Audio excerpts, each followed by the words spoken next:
Welcome to Your College Bound Kid, a podcast for parents, college counselors, students, and anyone who wants a weekly deep dive into the world of college admissions. Hi, I'm Susan, and I'm a college counselor and have read applications for a small liberal arts college and 2 research universities. My twins are recent college graduates. I'm Lisa, and I'm a clinical psychologist and college counselor. I have a daughter in college, a daughter in high school, and a son in middle school. After 30 years in Chicago, we recently moved to North Carolina. My name is Mark. I'm a college coach in Atlanta and the parent of 2 daughters. Karis, a graduate of Davidson College, and she is the founder of the Spanish tutoring company, SpanishHelpToday.com. And Joy is a graduate of the University of Georgia, and she is getting her master's degree at North Carolina State University. Okay, friends, Susan and I will continue our conversation on early decision, actually the future of fair admissions. It's a brief done by James Murphy, the Senior Policy Analyst at Education Now. And Lisa and I will look at how Yale handles leave of absence for mental health. And then you'll have the final part of my interview with Milyon Truelove on understanding Reed College. And we'll have the final part on my spotlight, Dave and I do, on George Washington University. And now it's time for Hot Topics in the News.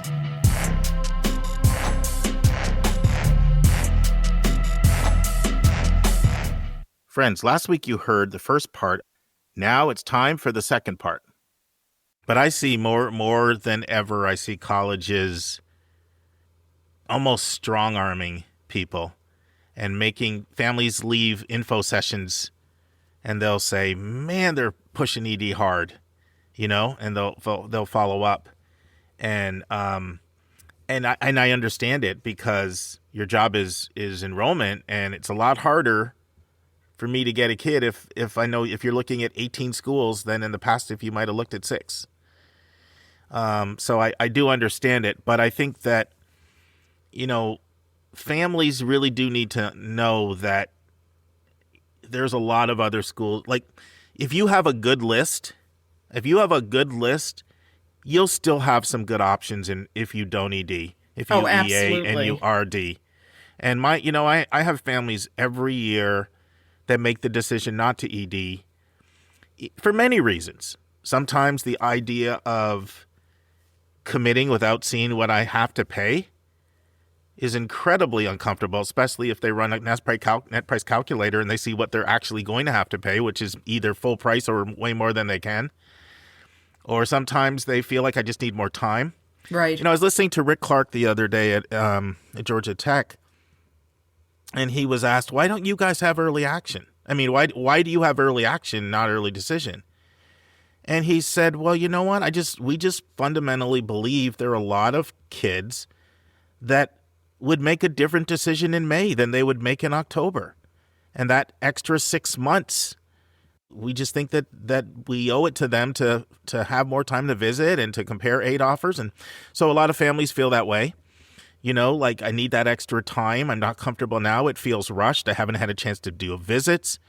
And then of course, even sometimes if families could pay, the idea of, boy, if somebody else is going to offer a $20,000 or $30,000 or $40,000 scholarship or even full tuition, I would kind of like to know that before I make a decision. And if people have good lists, they will really have some really good options. And the financial way to go is to do that in most instances. But Yes. People have to make a decision. Like so many times I find in college admissions, it comes down to, what is more important? Is money more important, or is it you getting this first or second choice option? And it's not a value judgment, because for one, everybody's got different pockets. Like $80,000 to one family is $8 million to another, and it's $8 to somebody else. That's right. And different people put a different level of priority on going to their top school.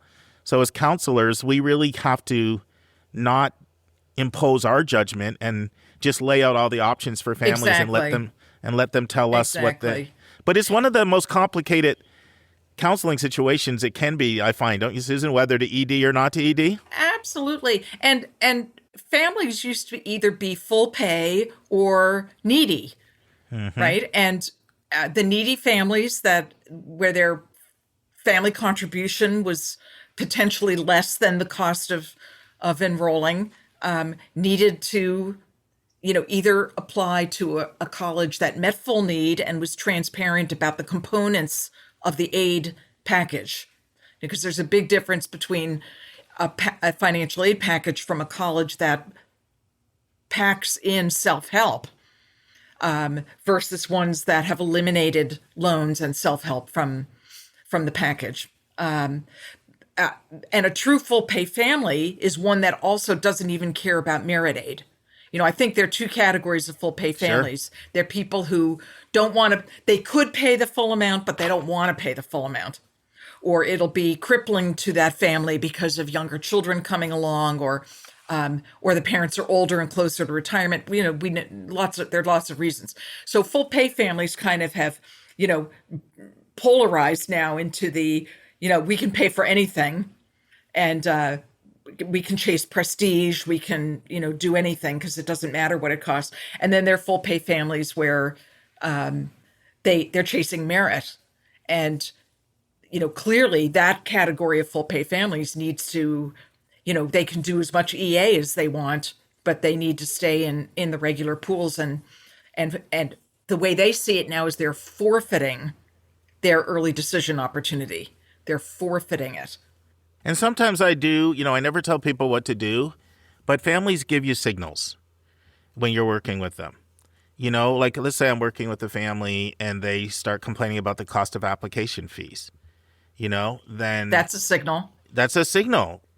I'm being really honest with my families right now. I'm saying with these most expensive schools, I was telling one the other day, 85,000. I said, Mark, it's not 85, it's 87. And so they corrected me. So these schools at 3% increases are going to hit $100,000, and that's after taxes. So are you prepared to pay $400,000, close to that after taxes, clearly over $500,000 before taxes? And just being honest with them. There's a family, and Susan, you and I, we've worked with them. Their financial resources are such where it would almost be insulting to start talking about merit money to them, because they just, you see it. They have $500,000 to $529,000, and they're just good. And God bless them that they've been able to have that level of material success. And so for them, it doesn't make a lot of sense. Then there's another family that they really could be imperiled because home equities have gone up a lot, and the formula is so invasive. It's really not fair. Like, I get the idea. We're here to meet your needs, not your wants, not your greeds. I get that.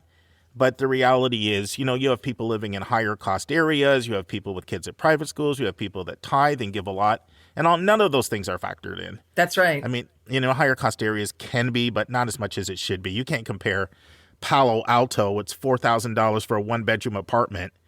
And, when I interviewed David Jelinas, 42 years of experience at Davidson Financial Aid, he said the most adjustment you can make on the higher cost area is 20%. That's the most the CSS profile allows for.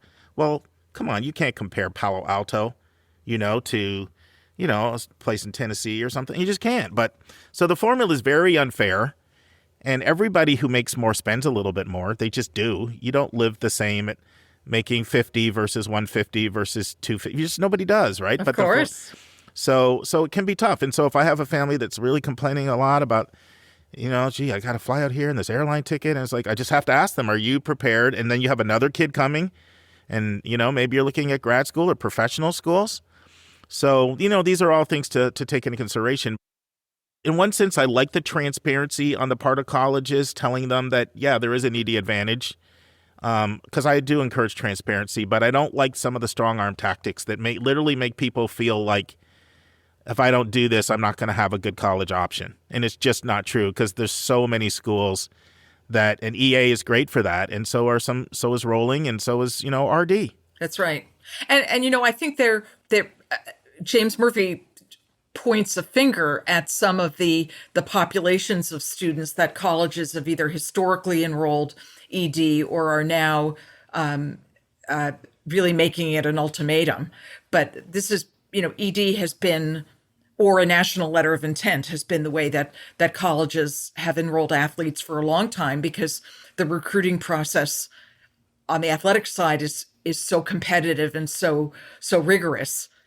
And there are too many financial incentives when it comes to schools that provide scholarships, that the idea of stages of commitment along the way. And I heard someone at NACAC say, well, maybe that's what we should be doing for regular applicants, is that we should have, stages of commitments like we do, for athletes, where even in 10th grade, there are some sports where, and I know this is true at the Ivies, where a coach can ask a sophomore for an athletic commitment, right? It's like a betrothal, where your parents, it's an arranged marriage in a way, because it's not quite an engagement, right? Sure. But it's a pre-engagement, and you're basically agreeing. It's more than going steady, but you are promising you're not going to date anybody else. You're not going to entertain, offers from other universities, and it gets tighter with each grade level as the kids go through high school. But, these are students for whom their sport is paramount. It trumps every other criteria in their college search. And, you and I saw it when we worked together, that it was just, I found it shocking when a 10th grader would come in and say they had made a commitment to an Ivy League school to play a sport. But more power to them. Again, I'm taking my signals from we had an Ivy League institution here in Pennsylvania that we did a lot of business with, that our school has an enormous employee pool. The University of Pennsylvania is not just an undergraduate college. It's an enormous graduate school. It has an enormous medical community, all of whom are employees, not just at the medical school, but in all the University of Pennsylvania hospital system, which is, the big player in town. Sure. They're all employees of the University of Pennsylvania, and they all have varying degrees of employee benefits when it comes to the cost of attending the university. Now, the kids have to get in, right? That if your parent works in the University of Pennsylvania system, whether it's at the hospital or at the university itself, and whether or not you're a full professor's child or an administrative assistant's child, there are levels of benefits. But Penn was very, very clear decades ago, many decades ago, that if you did not apply early decision, the benefit did not apply. And they did it for legacies too, remember? Yes. Like legacy only counted for ED. That's right. Which, to be honest, I kind of understand. Like, don't try to use your legacy to get a bump and then use this as a backup. That's right. And, it wasn't always true, because we saw some kids getting in anyway, but they probably had been They used ED. the threat.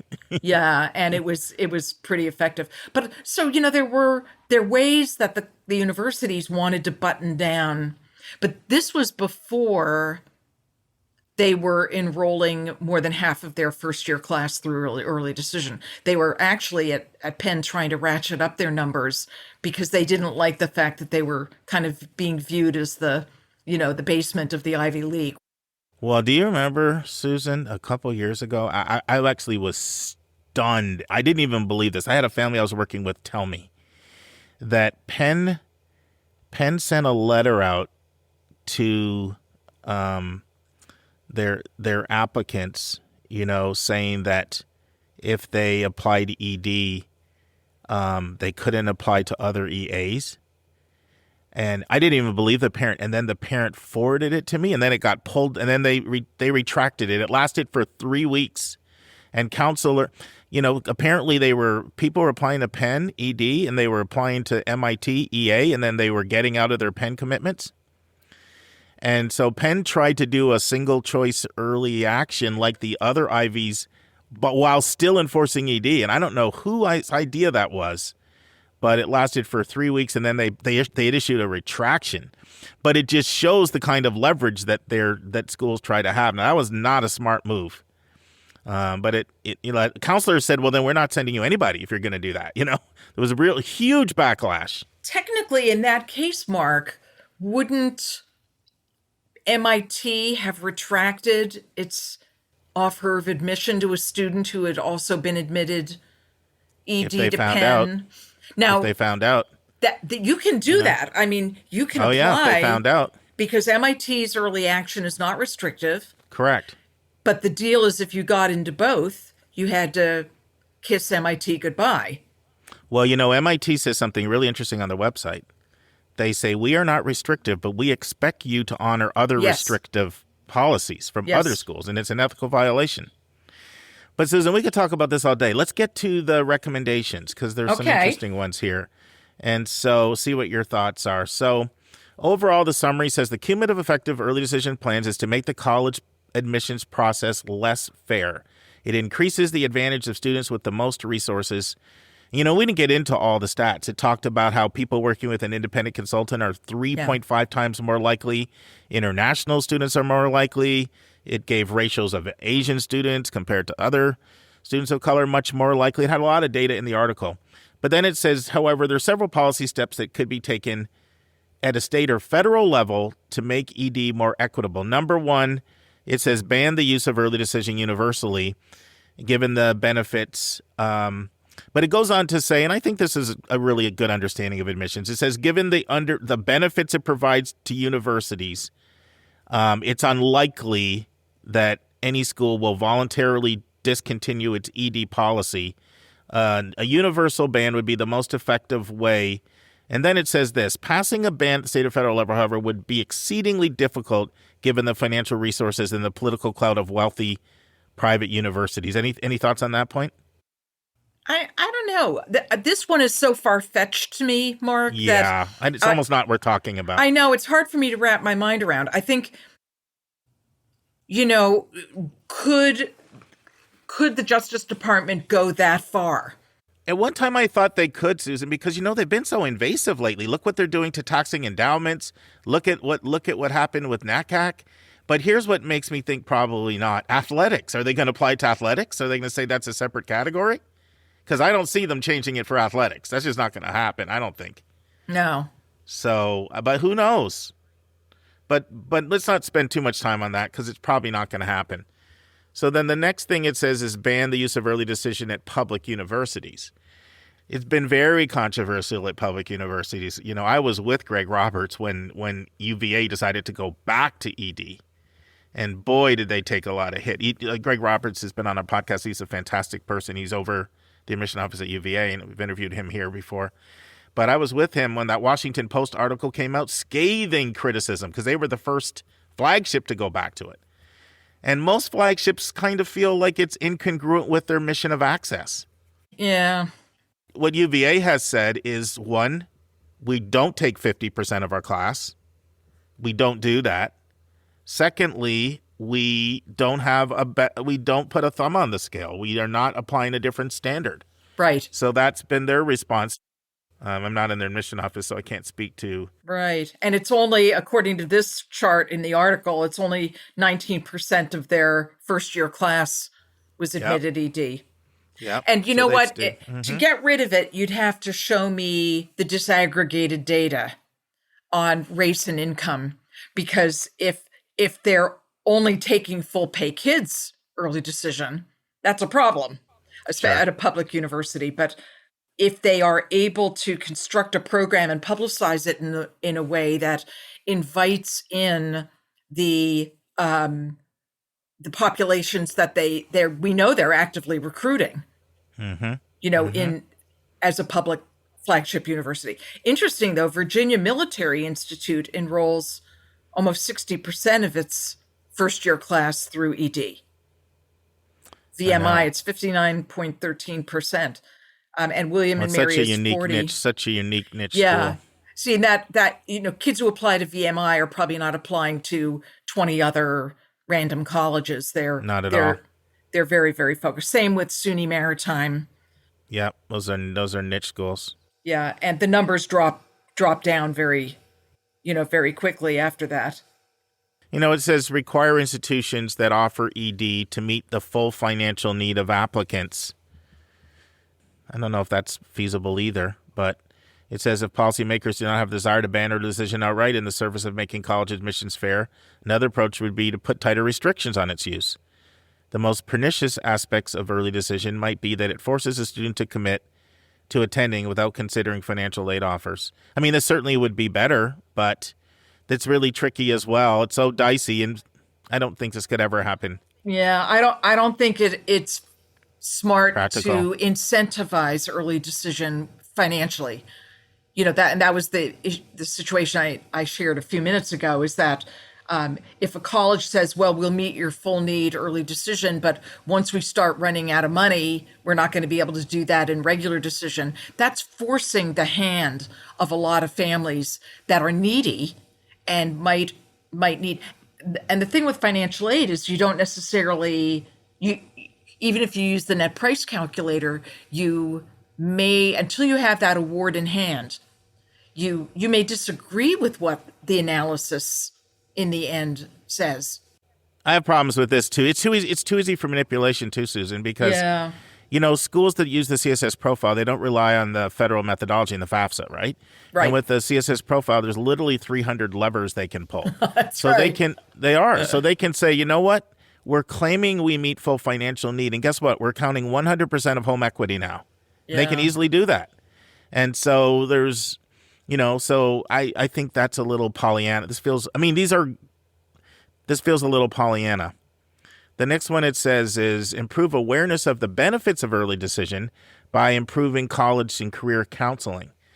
Early decision need not be a force for unfairness in college admissions if all students are aware of its benefits and encouraged. Now there's some validity here, because I work at KIP as an access organization, and this is a big part of what we do. We educate people that the wealthiest schools are actually really safe. They're actually, not only are they safe for you to apply ED, but you're likely going to get a better financial aid offer at these no-loan schools. I remember, shout out to Corey, used to be a colleague of mine. He wanted me to talk to a student about Davidson. Davidson is very generous financially and has no loans and very little, zero summer work contribution either, which there's less than 10 schools in the country that have that. Wow. So it's one of the most generous schools. And he came and he wanted me to talk to her because, of course, he knew Carissa went there. And he just said, you need to apply ED, and you're not going to probably get in if you don't. And she applied ED, and she got in, and boy, she went off and studied Arabic and did all kinds of things.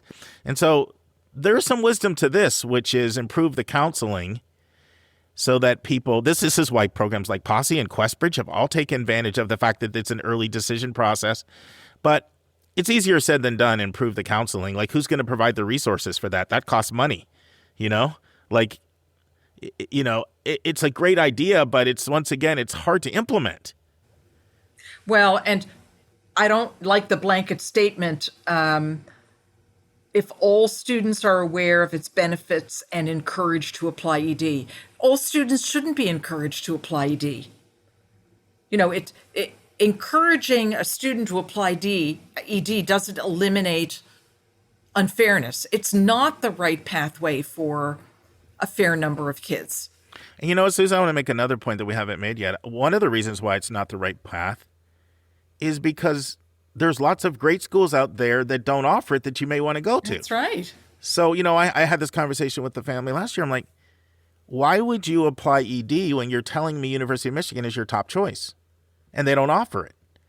So, and that's just one example. It hurt me to say that about a rival school, but I got to give them credit where credit is due. That's They're right. a very popular school with over 90,000 applications, but they have early action. And you could say the same thing with a UCLA or, UCSD. I mean, you could use tons of examples. Illinois that have early action. If guidance counselors have this mandate to recommend early decision, and I think he misspoke there. I don't think he really means that. No, I think what he means is, because this is what we do, if your top choices are schools that offer ED and you've run the net price calculators and they're going to give you a generous financial package, you don't need to be scared. You don't need to be afraid to apply ED. Like, for example, I'll use Emory here in Atlanta. Emory has an Emory Advantage program. If your EFC is under 50,000, then basically they become no loan. Right. And so, and if you're a zero EFC family, there's zero parent contribution. All you'll have no loan. You'll get a work job during the school year, and you'll get a summer work contribution, and that's it. So people need not fear that. And so it works if your top choices are schools that offer it. It doesn't work if your top choices are schools that don't offer it. I think that's what he's referring to. Yeah. You're absolutely right. The also more guidance counselors doesn't mean more professional college counseling in the schools.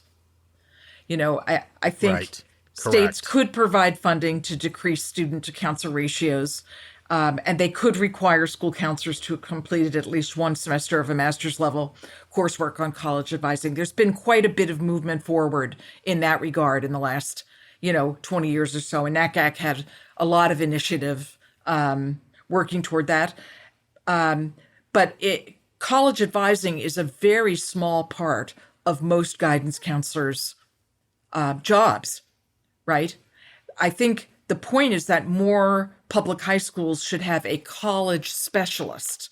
But you know what, Susan? Even this is Pollyanna, because what I find is even the wealthiest schools, with a few exceptions, Highland Park would be one I can think of in Dallas, it's an exception, but not many.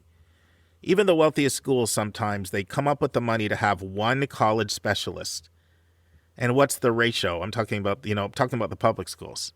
So let's say you're in a public school, and let's say it's even a smaller public school. Let's say it's a public school of 1,200, which is a small public school. Right.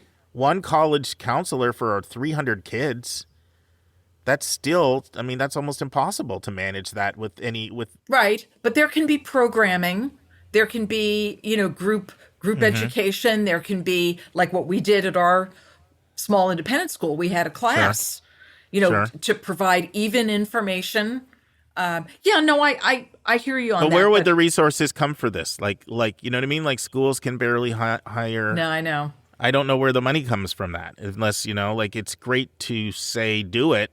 Still very expensive to do something like that, and so in conclusion, it basically says that early decision is not fair because it biases families with resources and is a disincentive and disadvantaged for middle income and most families other than those with resources. And that's why it's in this context of fair admissions.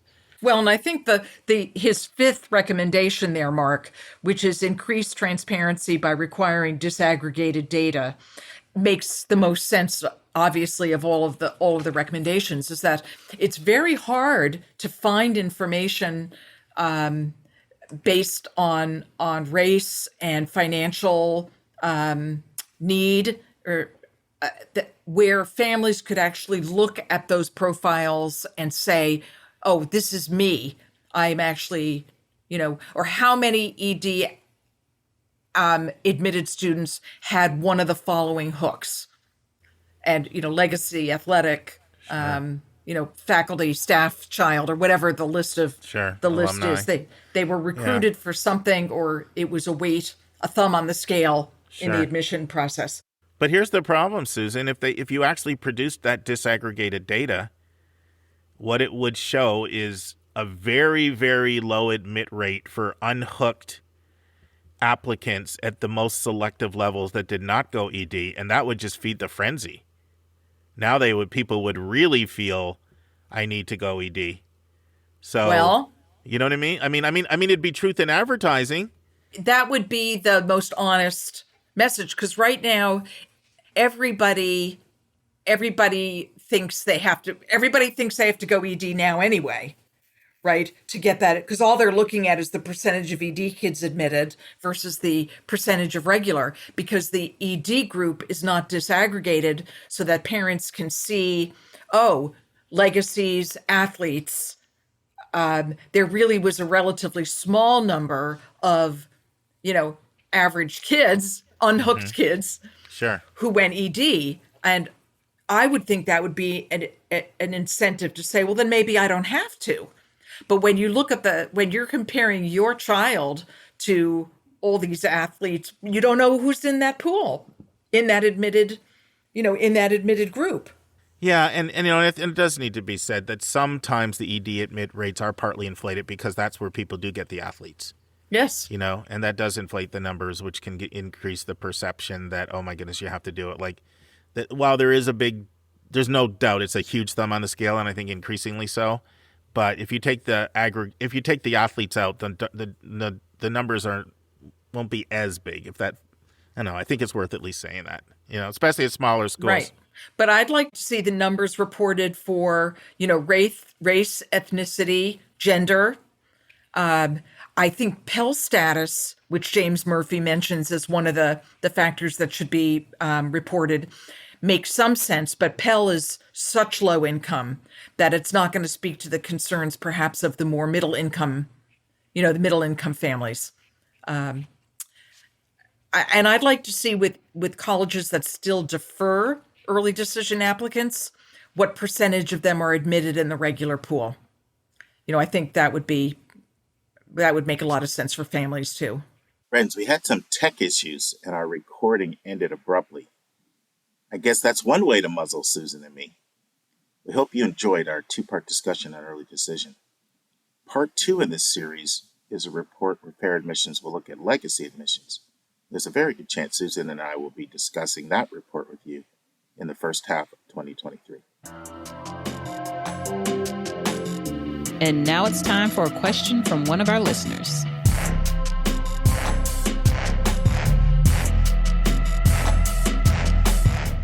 Lisa, you reached out to me with an article that you felt we need to talk about this, and you were the first one to send it to me, but then another 8 people sent it. And when we get that many, I know there's like a demand out there. So, and by the way, you guys send us articles because that's a really good way for us to know what you want us to talk about. So why don't you give a description of this article and then we can discuss it. Sure. This article is called "What If Yale Finds Out Suicidal Students Are Pressured to Withdraw from Yale, Then Have to Apply to Get Back into the University." And this is by William Wan, and it was published in the Washington Post November 11th of this year. And I think the reason that so many people sent you this article, including myself, is it was kind of a little bit shocking what kids have gone through at Yale in terms of being forced to withdraw, and then how hard it is for them to come back to school and what some of the implications are of that. And the article starts off talking about one student who went to Yale, had a good freshman year, but then was sexually assaulted during the summer. And when she was in her sophomore year, it was just the mental health load of that was becoming unbearable, and she attempted suicide. And she, I guess, was taken to the hospital and, hospitalized, but basically the hospital insisted that she had to tell Yale because she went to school there, which actually is not true legally. And so she told the counselors at Yale, and they strongly recommended that she withdraw from the school. I don't think she really even understood at that point the implications of what she's doing. I mean, she just woke up from a drug overdose, right? And so they kind of pressured her into withdrawing. She withdrew. They gave her like 2 hours once she got out of the hospital to get all of her stuff out of her apartment. She asked them if she could stay on campus because that's where her support system was. They said no. So she had to go back home, and, it was very financially difficult for her family because this was a person who had gotten a lot of financial aid, and she had to jump through a lot of hoops. So she had to be in treatment. She had to demonstrate progress in treatment. When Yale withdraws students, they withdraw their student health insurance if they don't have their own private health insurance. So frequently students were having to do this without any health insurance. And at the time that she was doing it, you had to take 2 classes at a 4-year university that's not Yale and get recommendation letters from the professors. And they want you to be active. So instead of just kind of like resting and recovering, she was running all around town, volunteering, going to classes, trying to, demonstrate to Yale that she could come back. And it was really, I think it ultimately she was eventually readmitted, but it kind of ruined her relationship with the school. And unfortunately, this isn't the only case of this. There have been many students who don't want to tell Yale about their mental health issues because they'll be forced to withdraw. And there have been suicides on campus where students have explicitly mentioned this policy in their suicide notes because, Yale's forced withdrawal program was kind of putting another unbearable situation. They had the mental health unbearable situation. Then they have the Yale unbearable situation, and it just felt too hopeless to them. And so students have been, kind of protesting and trying to get Yale to change. And they've been fairly resistant. And even after this article came out, they wrote an op-ed response, and they were still pretty resistant. But the thing is that students have pointed out that there's actually, a lot of issues with how mental health is treated at Yale. So number one, Yale seems to be a bit of a pressure cooker. So you have a pretty high rate of students being anxious and depressed and having suicidal thoughts there.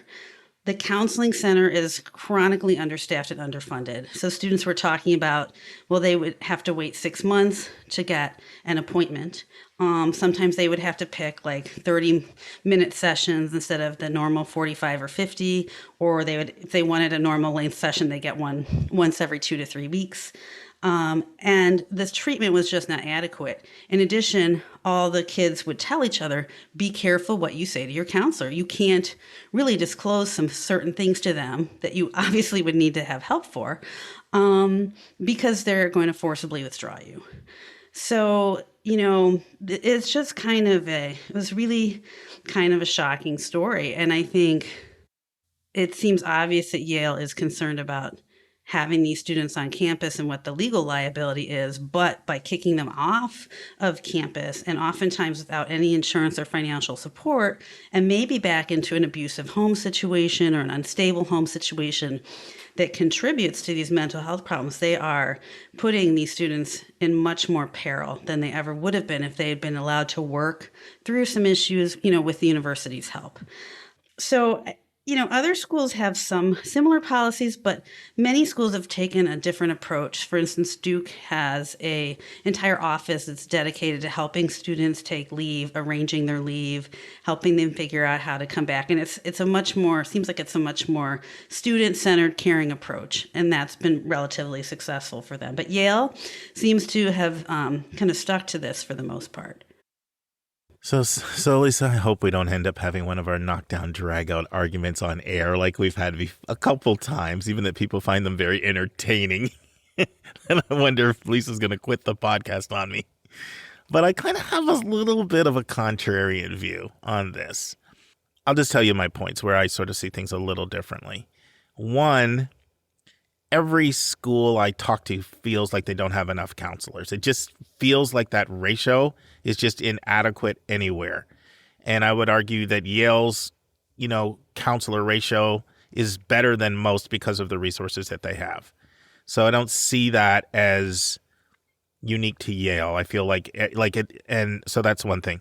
And I don't really see Yale as having a more competitive culture than a lot of other schools for that level of selectivity that they have. What I see more is that there's a type of kid that gets into these schools and they have very perfectionistic tendencies.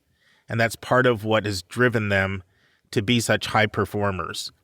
And when there's a collection of them all together, you find some similar mental health issues there. And it's true of all of the highly selectives, just because it's just a collection of very, very perfectionistic people, and then who are also used to being at the top of their class, and now they're not at the top of their class. And it really and it does create a lot of mental health issues.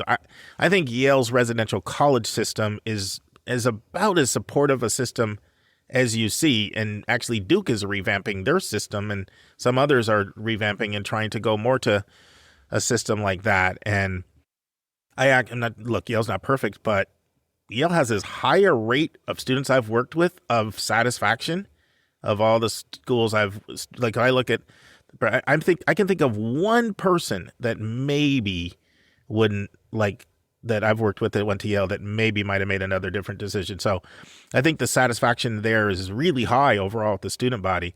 And then I think it's difficult for a school. I don't even know if they can do this and all is involved in it. Maybe they can, but when you're on their health insurance, that's their policy to be a student at them. I'm not sure how all that works. I don't know if you even could continue once you leave that, like based on how those agreements are negotiated and how they buy block coverage at discount rates. I don't know, so I don't want to judge that, but I wouldn't be surprised if that's not something it might be easier said than done. We'll keep them on our health insurance if they're not here. Now, I'm also coming from a perspective like, working in a boarding school when people had pretty serious mental health issues, the mindset was we are not staffed the way some places are staffed to be able to provide the highest level. If someone's like I'm not talking about any minor mental health issue. I'm talking about people that are like suicidal or really, really looks like it's real chronic. The mindset was there are places where you could go and be under professional care where that's what they do. That's all they do, especially if you have to be hospitalized. And a lot of times schools are going to feel like they're not necessarily the best place. And especially if somebody needs professional hospitalization. And look, this should not be the first and foremost concern, but it feels a little impractical to not put it this way. I'll put it this way. I don't know of a school in the country that would really want to have a suicide happen on their watch. Like they just would not want that, for lots and lots of different reasons. And so now the thing that I thought you said that was the most compelling was that you can maybe have a different policy with how you handle leaves and be more supportive when it comes to leaves. Notice those were still leaves. So most of those leaves, I bet, were not voluntary on the part of the student. They still were probably telling you that that you're going to have separation.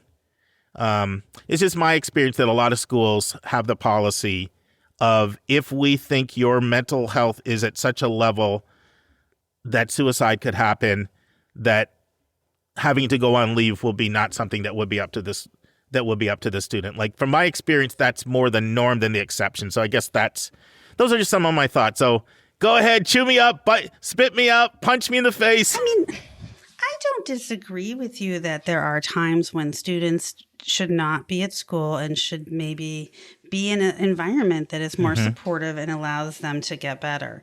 But I think the issue that I have with how Yale has handled this is that they make it almost impossible for students to even find that environment, much less get better. By forcing a student to write essays, get letters of recommendation, and justify why they should be allowed to come back. You should just have your psychiatrist or your mental health professional. They should just be able to write you a letter and say, Joey can go back to school. Joey needs to do part-time for the first semester, and then we're going to see how it goes. Joey needs to continue with his meds. And, there can be stipulations, but to make people pay, like this girl in the article, she had to pay $10,000 out of pocket for therapy. Then she had to pay another $8,000 to take the classes. This is a family that didn't have any money. No. So here's where we agree. And mind you, I'm coming from my experience, how I saw this stuff handled. And so the way we would do it is it was all about the mental health, professionals. If the mental health professionals and the psychiatrists and all that, if they gave a clean bill of health, and we did have our own internal doctors too, and our own staff, we would read those reports and all that. Then you were good. So I agree with that. You shouldn't have to get teacher recommendations to say you're safe to come back in because somehow you were some standout in some other educational environment. Right. And I think that, so I'll agree with that. Yale, yeah. They've very recently gotten rid of the 2 classes requirement, Okay, I think in the past year, 18 months. But none of the other stuff have they gotten rid of. And I think, if a student their support system is in New Haven? Why are they being forced to leave it? Otherwise, Yale will automatically not approve their reinstatement. I mean, that kind of stuff feels very heavy-handed, very draconian, not in the interest of the student. They're thinking, I don't want you anywhere near my school because if you kill yourself on my school, you're going to be my problem. So it's sort of like when Donald Trump wouldn't let all the cruise ships with all the people with COVID dock because he didn't want them to be counted as United States cases. So there were all these sick people floating around with no help in the ocean. That's kind of the same sort of thing. Like, you can go kill yourself, at Harvard, but you ain't doing it here, and that, I think, is just very heartless. And I'm not saying that schools they're institutions. I understand their business was so stipulated. We've argued about that in the past. But there just comes a point, like, a business can't do that. I have plenty of clients who have to take a leave of absence from work. And I work with their disability department, and we, talk about when the client can come back and how the client can come back. And they generally, if their doctor says this is what they need, they're like, okay, because they're going to get their butts sued if they don't. That's called discrimination. And I'm really surprised no one has sued Yale. I'm sure they have excellent attorneys, and somehow this is okay. But yeah, I do think that work is not like when you're in a total institution where you live there 24/7. It's a little different than coming and going from work. I don't necessarily think that's apples for oranges. But there's another thing about this too, and this is where I could be wrong. But if you write an article like this about a place like Yale, you're going to get a lot of clicks. Like, I think a lot of times some of the highly selective schools get targeted for this kind of thing, not because they're doing anything any different from anybody else, but because if I say this about Yale, it's going to be a big story. But if I say it about Central Connecticut State University, it's a snoozer. I don't know. I'm going to read something. I'm going to pull a page from the Mark Stucker tactic book. Nothing's worse than when somebody quotes your own stuff back at you, especially when it's feisty Lisa. Let me just read this. Is this from my own book? All right. So this is a student. Okay. So this was happened in 2015. 5 years before the pandemic derailed so many college students' lives, a 20-year-old math major named Lucheng Wang, I'm sorry if I mispronounced that, posted this message on Facebook. Dear Yale, I loved being here. I only wished I could have had some time. I needed to work things out and to wait for my new medication to kick in, but I couldn't do it in school. And I couldn't bear the thought of having to leave for a full year or of leaving and never being readmitted. Love, Lucheng. Wang had withdrawn from Yale once before and feared that under Yale's policies, a second readmission could be denied. Instead, she flew to San Francisco and, according to authorities, climbed over the railing at the Golden Gate Bridge and jumped to her death. Tell me somebody said that about Central Connecticut University. No, that's a difference because, based on success and her mindset and being at Yale and probably, facing others and feeling like a failure and all that. Because there's a lot of hoopla when somebody gets in a place like Yale and there's a big celebration, and it's hard. I see how it's hard for kids that announced to everybody they're going to be doctors and then they come back and they didn't get in. Like, those things are created their own mental stress issues in and of themselves. And so certainly leaving Yale would be a harder decision mentally than another institution. But I'm talking about, like, there can be, as a writer, you're going to know when I write an article like this, it's going to take off and soar. And so I think there might be an incentive to embellish some things. I don't know. So you're challenging the journalist's integrity on this one? Not challenging. You're saying they're embellishing? I mean, that's like a pretty hard thing to say to a reporter. No, I'm not challenging. I feel like it's kind of like one of the things that I really, really, really try to do. No matter when I hear something, I always want to hear the other side. And I feel like you're kind of not hearing the other side. And I think that's important. I never forget this guy when I was in theological school getting a master's in Dallas, Stanley Toussaint, and it just popped into my head. He said, you know what blows me away as a minister? He's like, I'll do marriage counseling and I will talk to one spouse And I will think the other one's the devil. And then I go talk to the other one, and then the other one sounds like the devil. And I've learned to like just completely sort of suspend judgment until I hear the other side. And so I just think there's a piece of that here. Right. Well, I think, and there's some articles you can look at. Yale responded to this originally, and they were sort of like, yeah, we did that.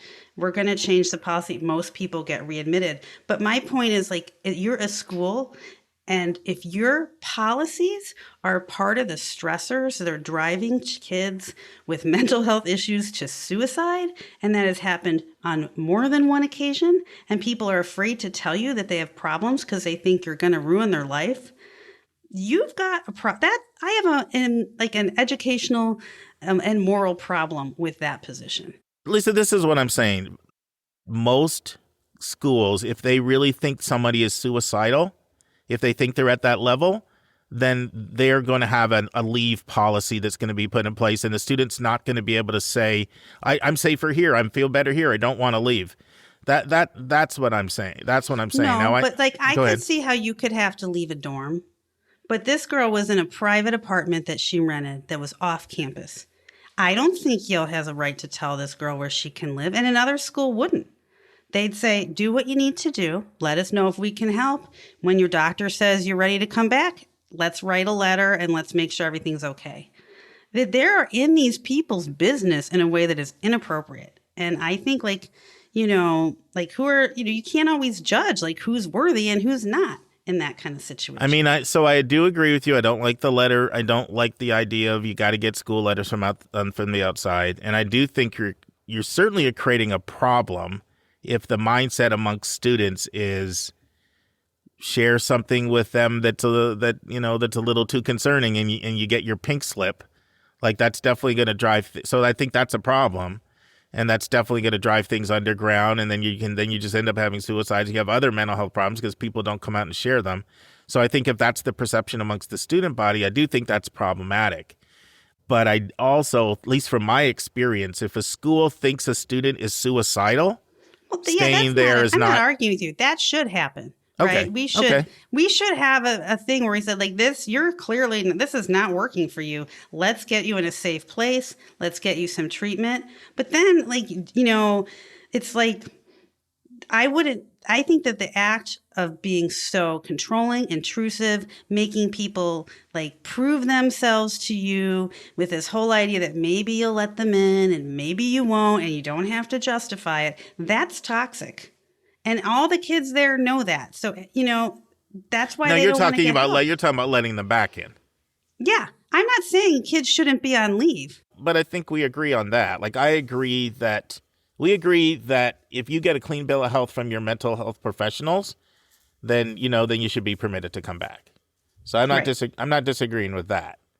So I don't know if we disagree as much as maybe you think, because I thought you were disagreeing with the concept that if a school thinks somebody is suicidal, they have no right to have a partial leave.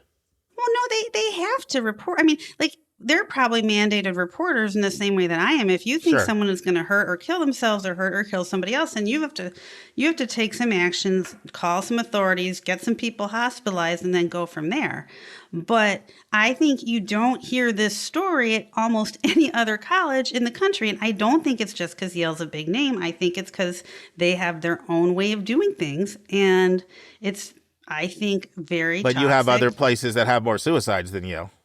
That may well be, but I don't know how you can judge like frequency and quantity of suicides. That's like a pretty complicated thing to compare because different schools have different sizes of a population. Sure. They might have more men versus women. So like some of those engineering schools, men are much more likely to suicide than women are.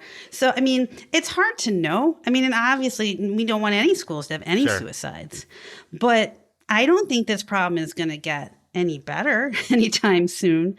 I mean, the mental health needs of young people in this country are ever increasing. Right. And, there aren't even enough therapists to keep up with the demand in private practice or in the public sector or at these universities. No, I know. I mean, one reason why maybe I think there's a little bit of another side. Now I'm drawing a little bit just from my own experience on this. My experience is that these kinds of cases, schools they realize how potentially dicey they can be legally, and they are like constantly in touch with their legal professionals on how to handle these matters, as opposed to like someone just going off the reservation with some policy that's way out in left field. Like my experience, there's constant consultation going on with attorneys and things. So that's just what makes me think that there's another side to it. So there may be another side, but Yale's a very well-resourced school. So let's say you can't insure a student who's not a student. I certainly think you could reimburse them for their mental health treatment expenses if they did not have the means to pay for that themselves, and that was a requirement of them coming back into the school. You might work out some tuition, reimbursement, or deal with whatever school you had been making them take classes at. I mean, there's stuff that you could do to make this a more humane situation, but I mean, your point is that you see some inhumane treatment that appears heartless with how some of the decisions are handled, especially like for people who are financially needy and things like that. So, well, and like this girl just woke up from, having her stomach pumped, and she was forced to make a decision about her life. She was pressured in a vulnerable point. Her parents weren't there. She didn't get to talk to a lawyer. She's in there in a hospital gown. The hospital hands her a computer and makes her type an email withdrawing from the school. Like, that really shouldn't happen. It didn't have to happen right at that minute. Like Yale could have given the situation a couple of days, talked to the family, figured out a plan. No one was saying she should have been there by herself in the kind of distress she was in. But it's just, I think that is the problem. And I don't think, they're doing that in the same way at other schools. That's my impression. What do you think about one point I brought up that it's just been my experience that these schools that are all but impossible to get in, we'll call them what you want, call them reach for alls, call them, far reaches, lottery schools, whatever your name for them is. And I'll use another simple definition: schools that deny more valedictorians than they admit. Okay, those schools. So, what do you think about the fact that they do tend to have a collection of more mental health problems, it feels like, just because of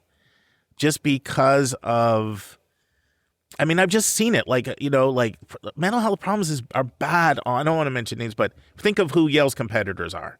Those are some of the biggest schools that I hear the most mental health problems coming out of. And when I was at Stanford for a week, we met with their mental health team, and the stuff that they shared, and the person that was there came from MIT. And she even said it, like, when you're at these kinds of schools, like there's just so many driven type A perfectionistic kids all in one place that are not used to not experiencing success. And it's just very difficult for them. I know even bringing this up probably feels like I'm justifying it or excusing Yale away. And I know because that's the context we're discussing. But I'm just asking you if you think that because even your example you used, like you said, that wouldn't happen at Central Connecticut State. Like, yeah, the reason why is partly because, there's this concept in you probably know this in some Asian communities called saving face. And literally it's considered better to take your life in some places than save face, which is to disgrace your family. And so, yeah, some of what goes with that is if some of all that's kind of wrapped it up in all that too. Like if I go off to these places and everybody knows and I don't come back and I'm not seen as a success, it's seen as almost unbearable. So I don't know. I'm just wondering if you think I have a lot of thoughts about what you said. Yeah, go ahead. Because you're the mental health expert. So go ahead. I think what you're saying is that it's like at these schools, they have a collection of very driven, motivated kids whom they're going to rough up a little bit in this new environment. And some of them aren't, going to make it. And then it's also a pressure cooker because all the kids are like this. So to that, I say, well, that sounds a little victim blaming to me. Number one, if y'all weren't so crazy, we wouldn't have to do all this stuff. That seems a little unfair because who admits a class of just those people? Yale. They could admit, I'll tell you, my daughter might not be the best student, but she rolls with the punches, right? She's right. She gets a C and somebody's like, oh, well, and then off she goes. They could have a kid like that around there, calming everybody down, but they don't because they have another priority. And if you know you're going to have a student body like that, I think there's things you could do to help those kids so they never got to that point. Like you could structure your school environment in a way where you help those kids work with that rather than just being like, well, some of you all are going to get kicked out because you're too nuts and you're going to want to kill yourself. No, I'm not saying that. I'm just saying that I think that, put it this way, I would love, we're trying to do more interviews and different things. I would love to have you interview someone that works with mental health in these schools that been at both a highly selective school and a moderately selective school, and ask if they face if there's any difference in some of the types I'm sure of there's all different kinds of problems, based on demographics, right? But Yale controls who goes to Yale. They control their demographic, and if they know that demographic is a problem, why do they keep doing it? Well, I just have to say one thing on this, Lisa. Like, you don't know everything when you admit somebody. There's a lot of things you don't find out until you're actually it's just like being married. Like, you learn a lot about someone when you live with them that you don't know, even in dating. And so with 10, 12 minutes reading a file and doing a bunch of things, like there's a lot of things you don't know until you get into a residential living situation. I'm going to say something that might sound like very insensitive to politicians, but Okay. Our political system, I feel, filters for people who, might be a little easy on the morals, don't really mind lying that much, like power over all things. That's the way it's focused right now. So you tend to get, and not all the time, but like a legislative body that might be filled with some people who are a little more narcissistic, maybe a little more on the sociopathic side, because the system pulls for those people. Like, most people who aren't like that are going to lose, right? They're not going to have the, audacity to do what needs to be done. The same thing is true for a school like Yale or Harvard. If you have these criteria, only people who have the highly driven, anxious, perfectionistic, highly competitive, characteristics are going to they're the only ones who are going to be able to make it through the funnel to be there. So it's kind of a function of what they're looking for. Only people who have that issue. You're bringing up a really interesting point. I can remember I've had some conversations over the years with people that have gone from highly selective environments where everybody was a super high achiever to environments that were more heterogeneous. I'm just strictly talking about academically. And they've said they thought it was healthier. Oh, absolutely. They thought it was healthier, being in that environment, which is an interesting thing.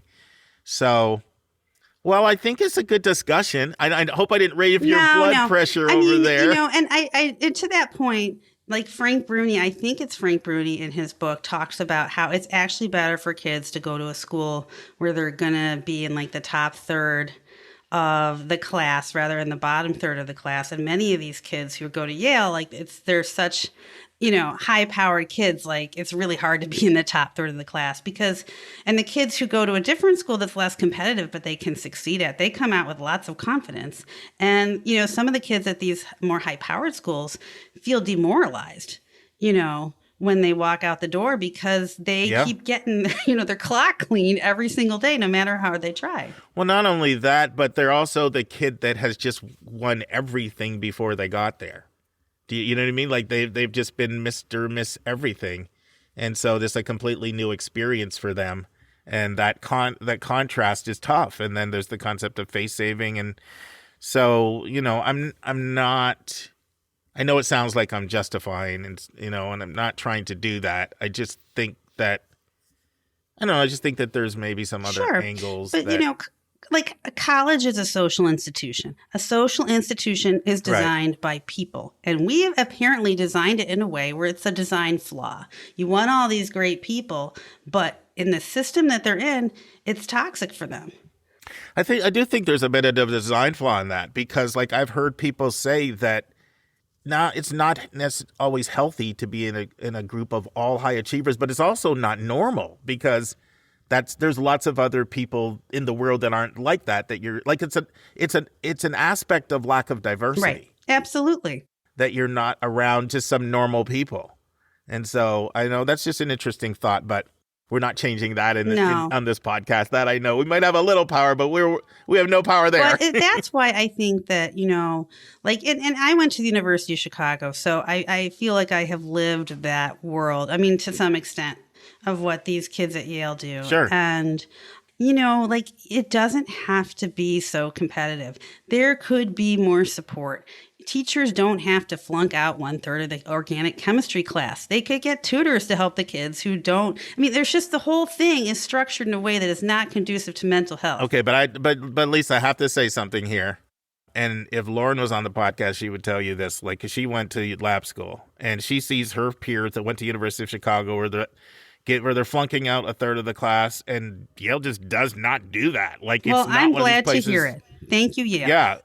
Yeah, they're not. That's maybe one of the reasons why I'm defending them a little here. Like, they're not one of these places that flunks out half the class and does the weed out. Like, they just don't. And I know Chicago does, but Yale doesn't. So, it just seems like there's some schools that, anyway, that's probably part of my passion. But hopefully people enjoyed hearing both sides of this. And part of what there's only one we're trying side, to do and is it's mine.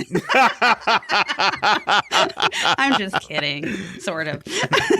Lisa and I are still cool. We know how to take the gloves off and then be really cool the next 10 minutes when we hang up. So don't worry about it. A good lively debate is good every now and then. We have like 1 or 2 a year and we hit our quota. So thank you, Lisa. All right. I Talk to appreciate you later. All right. Take care. Friends, you may or may not know this, but a lot of times when I'm doing a question and answer with Lisa or in the news with any one of our illustrious team, we don't talk ahead of time about what our views are. So we just come into the recording session and whatever they are, they are. And it's just one thing I learned about podcasting, because when we used to have these detailed, elaborate planning meetings in the past, and we went over everything, it felt kind of stale when we did the real recording. It felt like watching a TV show like 2 hours after you just watched it. So it didn't quite have its spark. So we chose not to do that. So sometimes sparks fly, and we don't ever plan that. I understand why the media plans it. You watch shows like Stephen A. Smith and all these shows with talk radio, and they intentionally stir up controversy. And having podcasts now for 5 years, I get it, because, typically when we have an episode on the podcast, we'll get like around 5 to 7 responses from you on a typical episode, whether that's texts, emails, or direct engagement on Twitter. But if there's ever controversy, we'll get more than 20 responses on that episode from our listeners. So I get why the media tries to gin up that controversy. We don't ever do that. But when the sparks fly, they fly, like they did in this conversation with Lisa. And but I have to follow up and share something that serendipitously happened 2 days after Lisa and I record this conversation. Before I say it, I'm going to preface this. I like apologizing probably about as much as I like getting a root canal. It's not necessarily my favorite thing to do. But a strange thing happened, and I can't get into all the details, but here's what I'll say. Shortly after recording this with Lisa, I ended up having a conversation with a current Yale parent whose child is on leave. And so it gave me a great opportunity to talk to them about Yale's policy, how Yale's handled it, and as somebody that I find very, very even-keeled. And so several things that they said. One was, it's amazing how they make you jump through hoops here to get back reinstated. And I'm not talking about a suicide ideation or anything on that level of severity, just some mental health challenges. And so I said, what do you think? Do you think that, they're wise, they're prudent? What are your thoughts about that article? And the response that I got was, it's a shame that kids are punished for trying to do the right thing, to try to take care of their mental health. And then the next thing you know, they make you jump through hoops, and you may or may not even get reinstated back into the school. Then shortly after that, both Lisa and this parent, they both forwarded me the article about the lawsuit that students and parents are bringing against Yale. So I had to eat crow, eat humble pie, send a text to Lisa and say, Lisa, can you talk? And I humbled myself. I said, okay, Lisa, you were right. I was wrong. And Lisa said, I always have time for a phone call when someone tells me that I was right and they were wrong. So that's just a little addendum to the conversation. All right. And now this week's interview with a special guest.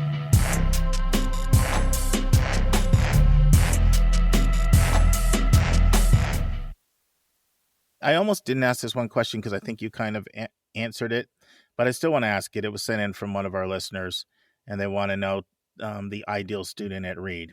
Now, you kind of led with that, with what we talked about inquisitive and curious and likes discussion. Anything else that you'd want to add to that besides what you already shared? Yeah, absolutely. This is kind of the best way to say it. I talked about this particular student. They create community for other students. They create spaces for other people. So what do I mean by that? We've all been in high school where we felt like we were kind of alone in the corner at some time, and someone came up to us and said, "Come and join me at my table." They created space for this other student. That is an iconic feature of Reed students. Is that they're How do they do that? They literally advocate for others. They come up and have conversations with people on their behalf. They don't just look at things from their lens. They wait for information from several sources before they make a final decision. And then their solution is not just in the moment, but they say, how can I implement change? So they're always thinking about creating systems. So that way that system lives beyond them. And then they hold each other accountable. And I think all of those just speaks to a sort of a social maturity and a peer thoughtfulness. That's great. I'm really glad I asked it. That was good stuff. So let's talk admissions. The way I like to put it is every school wants a good student, a good citizen, and somebody that will contribute. Beyond that, other things that you particularly look for, and then we can sort of get into how students are assessed. Yeah. So we used to ask this essay that basically said, why do you want to go to Reed? Mm-hmm. And when students did the perfectly acceptable thing of looking in the website to learn about the school, we'd kind of get mad about it. Be like, that sounds like the website. Well, of course it did, because that's what the website is for.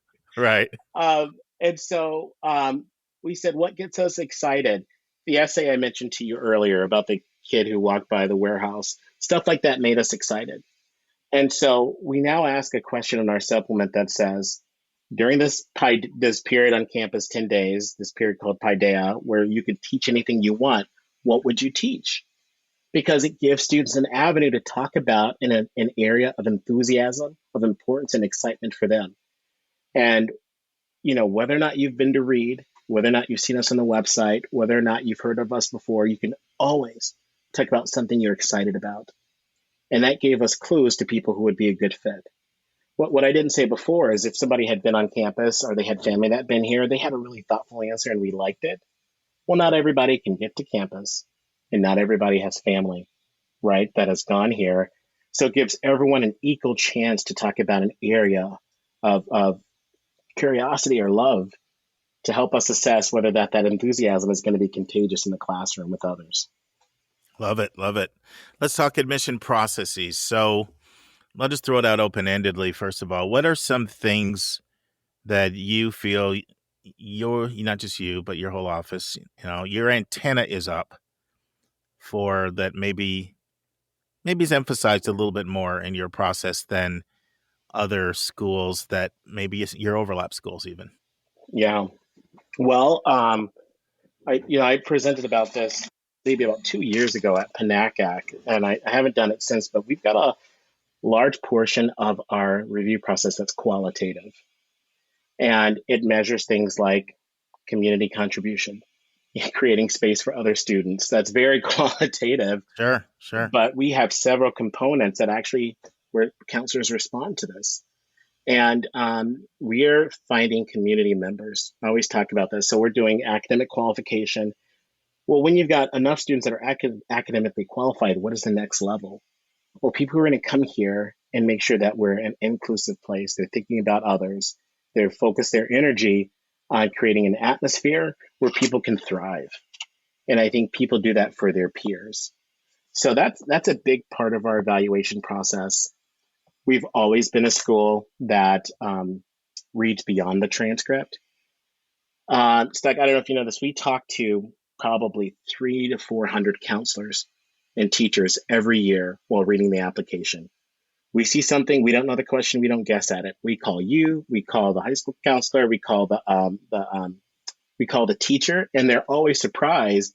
But Sure. now people know you're going to hear from us to give us some color commentary to this, and I'm proud. It takes a lot of time, but I'm Sure. really proud of that. That's good. That's good stuff. So when it comes to those traits you're looking for, how much would you say you're getting that from essays Mm, versus recommendations, whether it's teacher, counselor, outside rec versus interview? yeah, that's a good question. When we first created this, we literally said, "This is where you're going to find this." Essays tell us a lot. Recommendations tell us more about certain things. I always tell students, don't squander your recommendation. There's no one else that could tell us that story of you in the classroom. Find an academic teacher, not a coach, but that academic teacher tells me how you learn with your peers. And that story is not captured by anyone else. So that's huge for us. And we tell students how to do that. I think this essay, um, students have now leaned into the essay more so than in past years. They take Is it that good or seriously. They bad? spend time. Yeah, they're our current students are so much more competent in writing essays than I was, and it's really helpful that they take it seriously because they understand what it does for us. Interviews are always nice, but I know there's a certain college knowledge. A lot of first generation students don't know they should be doing interviews. Sure. It does add sort of additional color commentary. If we think we should be interviewing people, we'll invite them to do that. But it's something that I want to be sure that we use in a measured way. Now, you said something interesting a second ago. You were talking about how important recommendations are and how much insight you glean. And then you said we sort of show students how to do that. Do you talk a little bit about that? Do you do a little overview of like, here's what we encourage you to tell your recommenders to comment on, or just talked about that? Because that was something that I don't want people to miss. Yeah, we literally do that. So in my session, Navigating Selective College Admission, I go through each part of the application and I say, this is how colleges view it. This is how you get the best recommendation. This is how you get out of that middle 50% and into the top 10% and stay out of the bottom 10%. I think we have some of the, if not the best virtual programming where we have each level is tiered for beginner, interim, advanced, Oh, for wow. application, essay writing, financial aid, and more. Our ratings, 96% say excellent or good for our virtual programming. Nice. It's not often about read, it's often about how you become the best applicant, how you navigate this process. And we're really transparent. We give people the keys to the kingdom so they don't have any excuse not to turn in the best thing they can. So drop a pearl of wisdom on us here. Student says, I had a teacher who says to me, I'm more than willing to write your recommendations. What do you want me to say about you? You Yeah, do get that. You do get that because I get that question all the time. that's so painful. What I tell people is when you ask, say, can you write me the best recommendation for me to gain admission into this school? It is my top choice, and you can tell them something they'll not learn from anyone else. How I interact with my peers, how I interact with you, how curious and intelligent I am, the impact I've had on the classroom. From that, they'll know how I am in their classroom, and that's a story only you can tell. Can you write me the best recommendation that you ever have for a student? Do you have time and resources and energy to do that? If they say yes, go with it. If they say no, it's a gift. I like it. You're even more direct than me. I thought I was direct. Well, the second thing I'll say is strategically use your recs. If you have a grade you're not excited about, find a teacher in that discipline to write a recommendation for you to help give offsetting information about that grade. Maybe they say, I know they got this grade, it's an anomaly. Or maybe they say the student works really hard and I know they'll never go there again. Or maybe they say, hey, that teacher's, they're better than this. You strategically use your recs to tell a story. Do you get a lot of recommendations that spend a lot of time talking about basic stuff that's already in the activities list? Because a lot of schools are set up where they tell people write a brag sheet and it's focused a lot outside the classroom. And then the teacher thinks that they need to talk about how they made the varsity, soccer team or something like that. And that's not really what you're looking for in the recommendations, or they won this award that doesn't necessarily talk about them as a learner or them as a classmate or them, or some aspect of their character or growth. Do you get a lot of that? You know what? During COVID, when people didn't have a lot of in-person interaction, we saw a bit of an increase. Now I think it's normalized.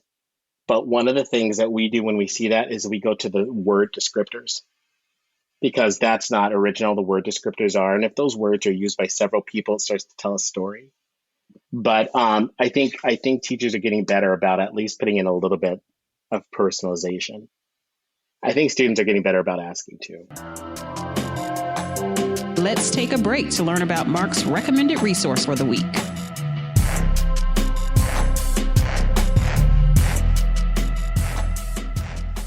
Friends, one of the biggest challenges for any student or parent, quite frankly, going through the college admission process is to self-assess where they'll be competitive at and what their chances are of admission at various schools. This is particularly relevant for students who are applying to highly selective schools. It's one of the greatest values that a real experienced college counselor can provide for students, whether it be a school-based counselor or an independent. But not everybody has access to that. Very few people have access to a fantastic, experienced school-based independent school-based counselor. And independents, some people either have do not have the resources for that, or they just are more do-it-yourselfers. You know, the same person that enjoys getting out and fixing their own car rather than taking it to the mechanic. But every do-it-yourselfer still needs to go to the Home Depot and get a tool set, or they're going to flounder. And I want to give you the best tool I know that's free for the do-it-yourselfer when it comes to calculating your admission chances. And you'll find it on the College Vine website. So you go to collegevine.com/admissions-calculator. And the calculator encompasses a number of things. It can take into consideration your intended college major, your background, extracurriculars, and other things. And so if you're a do-it-yourselfer and you're trying to self-assess your child's chances of admission, I recommend you check it out. And it's our recommended resource for episode 281. We'll now return to the final part of an interview I've thoroughly enjoyed with Milyon Truelove of Reed College. Let's talk about demonstrated interest. So how would you advise somebody, you got a cousin, you got a nephew, you know they're interested in Reed. What would you tell them? Like, this is what you need to do for Reed to know that you're taking them seriously. I always tell people that early decision is the purest form of course, we know that, right? But we also know not everybody wants to pull the trigger. Exactly. And so you guys you're one of the few schools with no merit-based money too. So people need to be prepared to pay similar to what their EFC is going to say they have to pay. Exactly. Well, so the thing I tell people is admit rates are earlier, the earlier you apply. And I tell people, if I'm talking to you now, there's no reason you shouldn't apply ED. Yeah. And so I say, apply the earliest process possible. Introduce yourself to the admission counselor. Let them know that you exist. If you're on campus with your buddy, stop by the admission office. If you're at a college fair, stop by the table and fill out a card. Mm-hmm. And as much as schools deny it, demonstrated interest is at places where they say it's not. Yes. Nice to have some straight talk. I know. I know. So raise your hand and let them know you were around. That's the best way to do it. Introduce yourself. Well, you know this. How many times do you hear someone say we don't look at demonstrated interest, and then you know that they've got 2 rounds of ED, and you know there's differential admission rates. Exactly. I mean, I've been at tables where people said that, and later on the high school counselor was like, "Yeah, right." Let me tell you about a call I had last week with this person. I mean, it's just, and I this is what I tell students though. I'm like, if there's a school you really like, organically, you're going to show up more at that school. So in that way, I say the reason counselors hate this is because it puts more work on you to be jumping around, showing people you love them. But the places you love, you're naturally just going to go there more. So in some ways, that's great and that works out. But here's the challenge. If it's a school that doesn't have an assigned admission counselor, and it's sort of this amorphous group that might read the file, demonstrated interest is a little bit more challenging. Mm-hmm. If the school has an assigned admission counselor, it will make more of an impact for you to talk to them. Yeah. This is awesome. Milyon, you've been so generous with your time. Is there anything about Reed that we haven't talked about that you want to share? Oh, wow. Well, I'll say this is that our goal is for us to help you find your forever school. And sometimes that's Reed and sometimes it's not. But we have a lot of ways to help you find that forever school.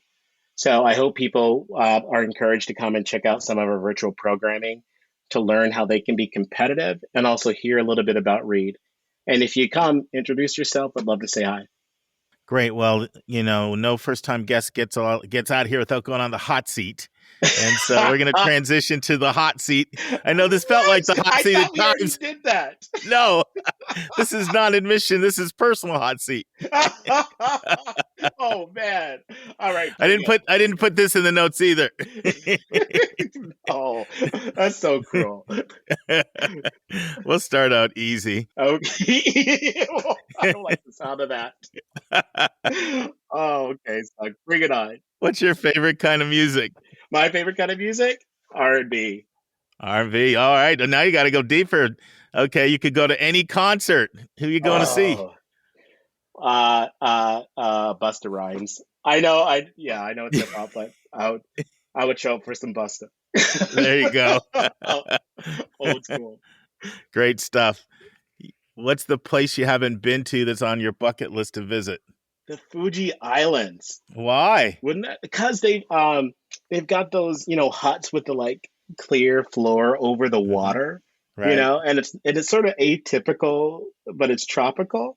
Sure. That's been on my bucket list for a long time. You got to knock that one off. I know. The worst ticket you've ever gotten. The worst ticket? Yes. Airplane ticket? No, cops or parking or speeding or something like that. I've only gotten 2 tickets in my life. They're both. Whoa, speeding. I know. Great. That's pretty good. Doesn't mean I don't speed. We kept it simple. Good for you. Good for you. Good for you. All right. You can have lunch with anybody, alive or dead. Who you picking? Barack Obama. Wow. And what would you want to talk about? Oh my goodness, everything. I want him to sign my book. I want to know, that man has so much perseverance and just such steadiness in the light of so much against him, and was never allowed to talk about the fact that he was a person of color in the office for the first time. Just didn't bring that up as a factor for what may have been challenges, but was like. Well, the other thing is he knew he couldn't be too angry. Even that he had all kinds of insults hurled at him, or he'd be the angry black male, and he knew that would adversely impact his politics. So he sucked it in. And you see the same thing with whether it's a Hillary Clinton as well with women. It's just it's tough. And absolutely had to be this calm surface, while underneath just so much respect for that man. Yeah, that's good stuff. That's great. We've got some visitors. They come to Portland. They're checking out Reed. They say, Milyon, give me a restaurant recommendation. Oh, Yama Sushi. Oh. Yeah, Yama. And I would. You're ready for me. The one by Reed is great. The one in the Pearl I love. And so either one is a great option. It's good stuff. It's the best sushi in the country. Portland does have some very good sushi. Now, I will say that. Their food is some of the best anywhere. I didn't think it could get better. Mm-hmm. But for when we first moved here, we said we're going to try a new restaurant every weekend. I go to a restaurant, I'm like, I'm coming back next weekend. It's that good. And so anywhere you go, you're going to be happy. Love it. Love it. So let's wind down. Talk to us about your best advice for students, parents, and college counselors. Okay. For students, I tell them, don't just think about your first year. When you're getting there, you're moving, everything is brand new. Think about your senior year. And think about who you are your senior year at this place versus that place versus that place. Which senior year version of you are you most excited about? And that takes some deep sort of contemplation of all the information you've learned. But if you can answer that, you've probably found a place where you want to be for 4 years. Nice. For parents, I tell them your student is listening. They hear you. You might think they're ignoring you, that they haven't taken your advice. they have heard every single thing that you've said. And they tell me this. You might not hear it, but it is a part of their decision. So don't stay silent. You have something to offer, and they are there to receive it. For counselors, I say, we're your partner, and we want to partner with you. And this whole idea of adversarial relationships in our arena are really not helpful because Sure. you and I are focused on making sure students make the best decisions. And if we work together on that, it serves them. It serves them more than if we don't work together on that. And so we're always reminding people, please let us know what you need, and we'll also let you know what we need. Love it. Love it.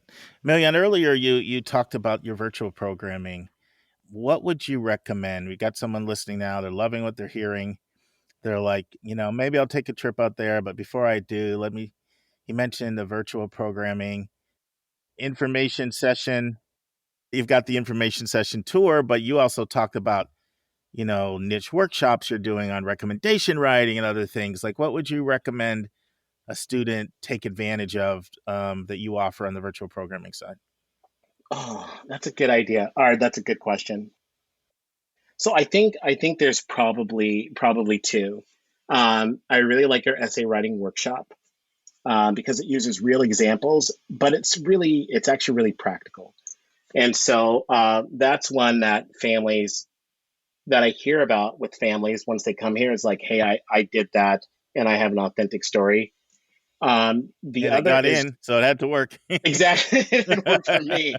Yeah. And people send us examples. We say send it to us. We'll take a look at it. That one's great for folks who are really stressed out about the essay.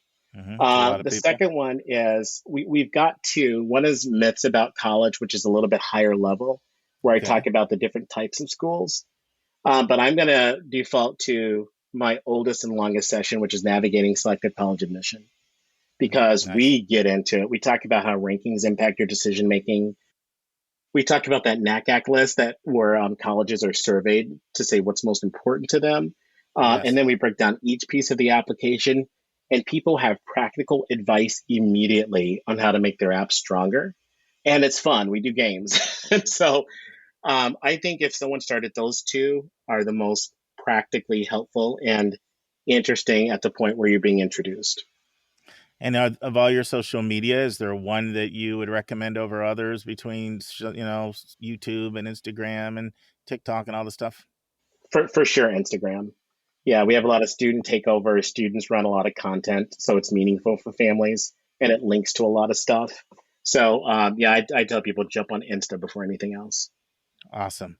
This has been great. Just close out with the Reed website so our listeners can know what it is.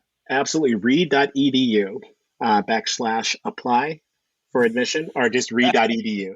He's an admissions guy when he gets the /apply in there. I know. But I would do the exact same thing. I would say the exact same thing. So, hey, Milyon, this has been fantastic. I really appreciate it. And I'm going to be at the Northwest 5 event coming up here. So I'm looking forward to that in the spring. That's awesome. Well, I hope you also come to our Reed reception at NACAC. I am. You're down there. I am. That's awesome. So I'll see you then. Awesome. Take care, my friend. Take care. All right, be well. Yeah. Bye-bye. And now it's time for our College Spotlight of the Week.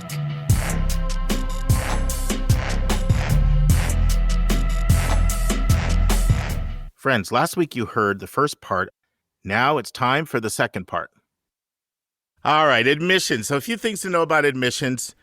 And I'll say a few more when I get to stats too, but a few things just to touch on. So Common App exclusive school. Some schools use Common App and multiple other apps. Some schools, just have their own app or use alternative applications.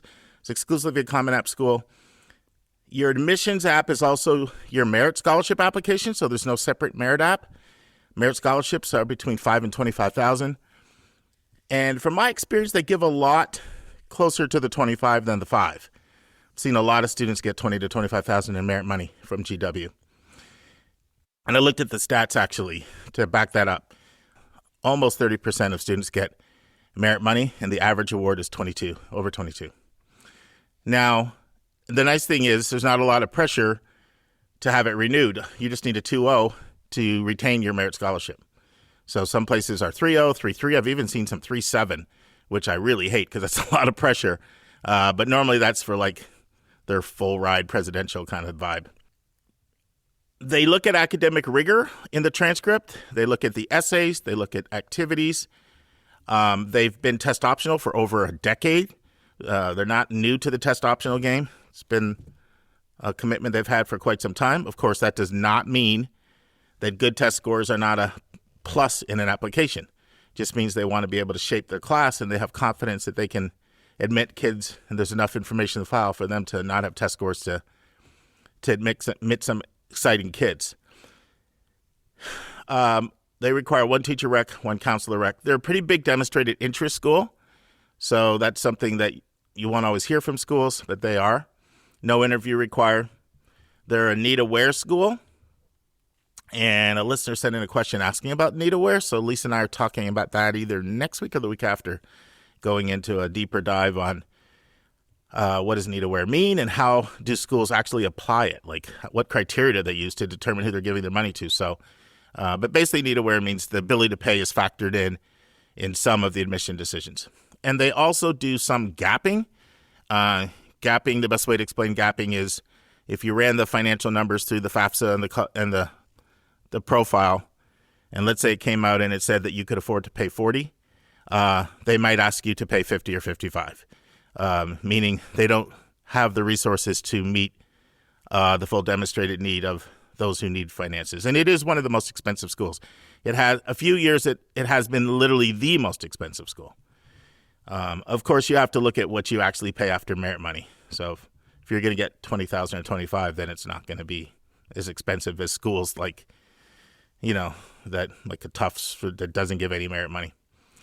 Okay, they have ED1 and ED2, 2 rounds of early decision, no early action, and they have regular decision. Okay, all right, stat time. Remember that, Dave? Stat time. Stat time. Let's do it. I'm a little rusty, but let's go for it. So their admissions rate right now is 41%, and it's actually the exact same for men and women, which is unusual, both 41%.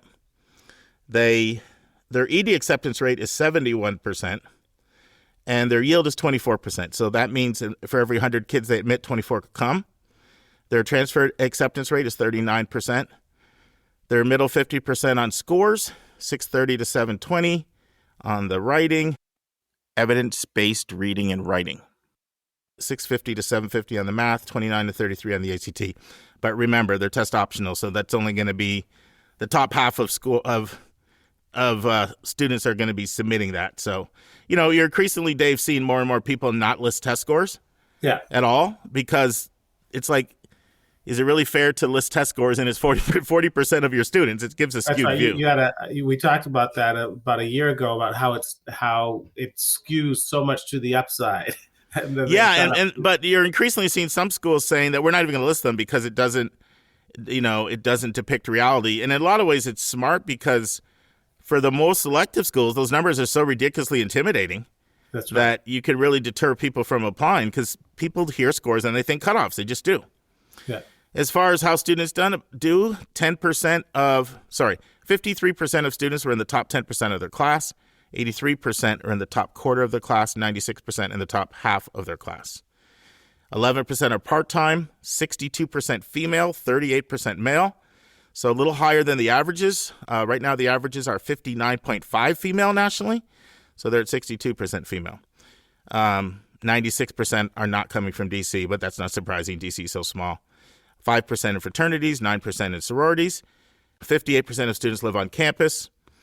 8% Black or African American, 11% Asian, 11% Hispanic or Latino, 49% white, 12% international, 14% Pell recipients, 13 to 1 faculty student ratio, percentage of classes under 20, 52%, 20 to 50, another 38%, and only 10% of classes are larger than 50. 44% of faculty are full-time, 94% have the terminal degree, which is basically the highest degree that you can have in your field. A few more stats. Cost is 60 grand basically for tuition, and then room and board is over 15. And then you have your books and supplies. Average need-based award 37,000. Once again, that's need-based. So depending on your assets and income, you may qualify for none or a lot there. The percent of need met, I said they don't meet 100%. They meet 89% on average. And average debt after graduation, 34,768. Percentage of students that borrow, 45. Biggest recruiters on campus, Becton Dickinson and Company, Consumer Financial Protection Bureau, WeStat, Turner Construction, and Gunnison Consulting. Most common internships, U.S. Senate, NBC News, and Macy's. Biggest industries, business, education, operations. Top employers, Booz Allen Hamilton, Deloitte, IBM. Boy, U.S. House of Representatives number 4, Dave. Wow. You know you're in D.C. And then Capital One is 5th.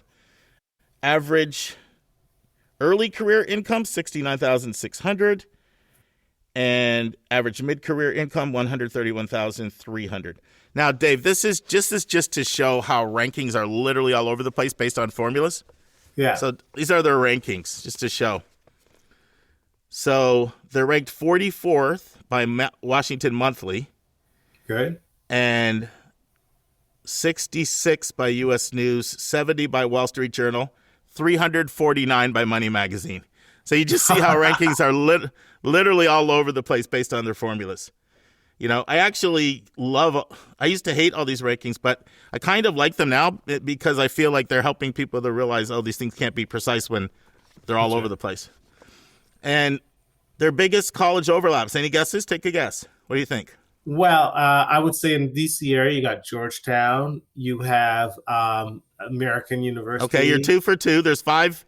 There are 5 biggest college overlaps. You're 2 for 2 so far. Okay, now I'm keep in mind D.C. is really a suburb of Maryland and Virginia, so I'm going to say University of Maryland is up there, and maybe it's actually Virginia, a really good Virginia guess. Tech. Didn't make the top 5, but I probably would have guessed both Maryland and UVA myself, to be honest. The others are all private schools: BU, NYU, and Northeastern. All right. So you can see the similarities, right? City schools, Absolutely. Schools with urban campuses, private schools. So, and keep in mind, I think one of the reasons why those are their big overlaps as opposed to the other 2 we mentioned is because their student body draws so heavily from all over. You know what I mean? Like they're drawing just as many kids from Boston as they are from Maryland kind of thing.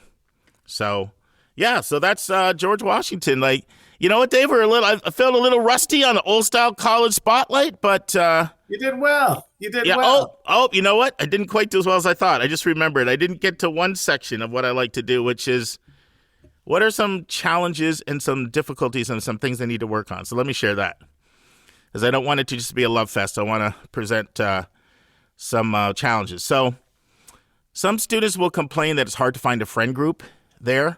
The combination of it being an open urban campus, not having dining, not having sort of that camaraderie with sports, it requires a higher level of independence and maturity, a lot like a place like Northeastern in a lot of ways. DC is an expensive place to live, and there are a lot of hidden costs. I've had this complaint from several students I've had. I've had a lot of students go to GW. I would say more than 20 for sure that I've had go to GW that I've worked with, and they've been very happy. But a lot of them have complained about the cost of DC and a lot of hidden costs that the school has. And quite honestly, they jacked me up with a parking ticket once there that was outrageous when I was parking there. So just had bad memory from the past. Recently, there have been complaints about budget cuts.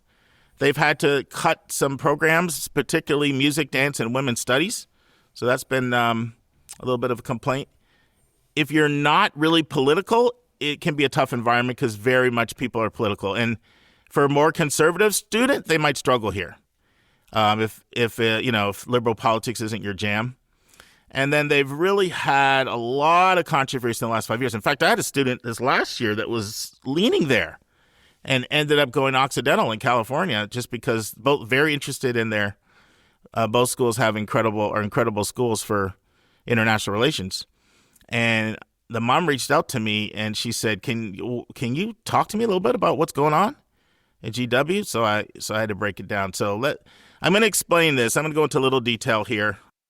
So they had a president named Thomas LeBlanc, and he came over in 2017 from the University of Miami, and he had a very rocky tenure. In fact, there's an article I'm going to read some excerpts from in the Washington Post entitled "George Washington University President Rocky Term Comes to an End." You can read it if you're interested. It came out in January 2022. So tensions were rising. LeBlanc, he had come to GW for a 5-year term after working more than a decade as the chief academic officer and budget officer. And he'd really helped Miami raise its national profile and cemented it as a national research institution. So they were hoping that he could take, GW to the next level.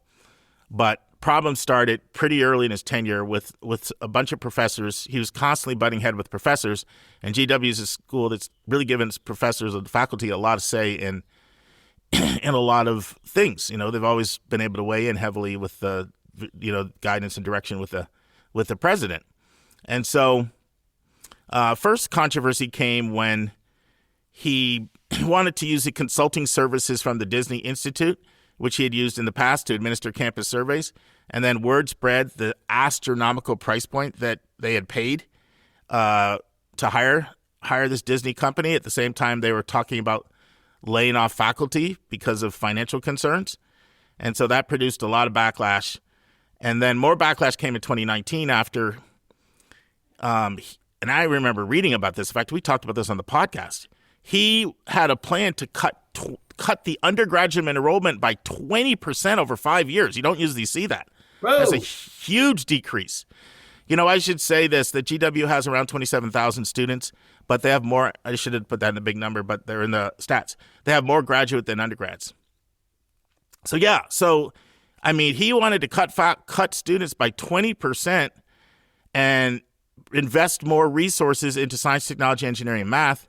And the faculty members went ballistic, and they said he was making these huge decisions without consulting anybody.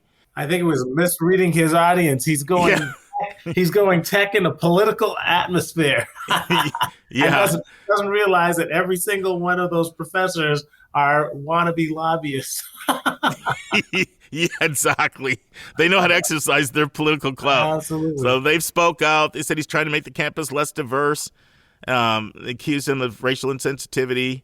Then in February of 2020, a student asked LeBlanc whether the university was going to support measures including divesting from fossil fuel companies if most of the students approved of it, because they had been investing in fossil fuel companies and their students were out picketing and everything. And his response, Dave, he did not read the audience. He said, it doesn't matter. And then he said, what if the majority of students want to shoot all the black people here? Am I supposed to say, yeah, the majority want it? It did not go over well. It was caught on video, spread like wildfire. It was totally insulting to the students that he would use that example. He ended up having to apologize and fall on his sword, but wounds were not healed at all. Clearly someone who invited Kanye West over for dinner and didn't realize he hadn't taken his medication and took what he said seriously. You're going to make me choke, man. So then by April, more than 120 faculty members had called for his resignation, accusing him of racism and saying that the pandemic had heightened their concerns about his leadership and that he wasn't handling the budget shortfall well at all. And so then during that time, he announced massive plans to cut off or to lay off lots of staff and cut salaries, which is not going to go over well, especially when he's spending huge amounts of money on this Disney thing. And then his leadership reached a peak in August of 2020 after he hired this marketing executive from my old school, Michigan State. So, Dave, remember the whole thing with Larry Nassar, the guy that was abusing all these gymnasts? The guy was the sex crimes guy for the gymnastics team, yeah. And so Michigan State was looking at that, yes. Yeah. Well, he made a bonehead move of trying to hire a guy from, had deep ties to that. So that just created a huge uproar with students and faculty. And the guy eventually had to abandon the job offer because they were just protesting like crazy. And then the faculty senate took up a vote on him, and he got a vote of no confidence.